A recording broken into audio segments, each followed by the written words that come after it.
Assalamu alaikum, жалпыңыздарга салам, урматтуу достор, урматтуу көрүүчүлөр. Сип-свежий жаңылыктардан бөлүшүп кетейин. Бүгүн эми Жалал-Абад шаарын мындан ары буйруса Манас шаары деп өзгөртөбүз.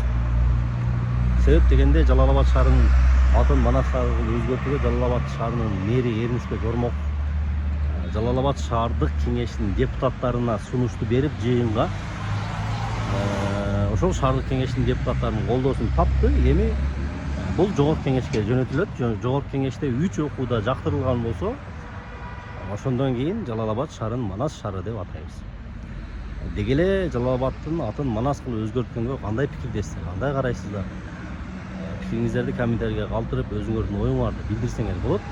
Бирок мен жеке оюмда мен мисалы колдойт элем. Манас өзүнүн ошол Манас атабыздын атына коюлганы бир чети биздин өзүбүзгө таандык шаар болот жана бизге Кыргызстанга карашуу шаар болот. Анан интернет айдыңынан дагы өзүңүздөр Жалал-Абадтын мындай эмнени түшүндүрүшүн изилдеп көрсөңүздөр ар кандай версиялар бар. Мисалы бирден бир версиясы ошол баягы перстерге таандык котормосу дагы ошондой.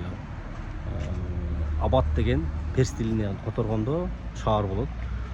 Жалал деген ошол бир мындай кандай десем, святой, непобедимый, короче, мындай бир Кыргызстанга деги эле кыргызга мындай анча деле мындай тиешеси жок нерсе экен да. Ошон үчүн Манас шаары болушунда мен сөзсүз түрдө колдоймун. Биз көптөгөн шаарларды, көптөгөн көчөлөрдү бизге Кыргызстанга, кыргызга жыты жок, аты жок, жыты жок нерселердин баарын өзгөртпайбыз. Көчөлөрдүн атынан бери өзгөртөбүз.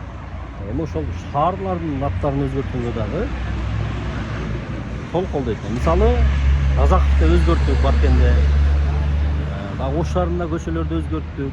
Дагы Ош шаарында бир кычык көчөлөр бар, баягы Махматжан дегенди. Ошолорду дагы өзгөртүп алсак, буюрса Жалал-Абад шаары өзгөргөн болсо, демек көчөлөрүндө дагы балким ошол бейтааныш аттар коюлган болсо, аларды дагы өзгөрткөнгө шаардын мэри этабет менен өтөт деп ойлойм.